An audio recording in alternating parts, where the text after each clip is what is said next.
আমরা চাই না শুরু করছে প্রত্যেকের নৈতিকতার জায়গা থেকে প্রত্যেকের নৈতিকতার জায়গা ঢুকতে গেলে হয় এদিক জল যাচ্ছে না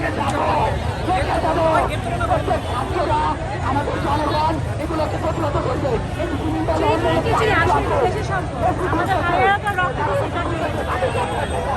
আমরা চাই না এতগুলো টাকা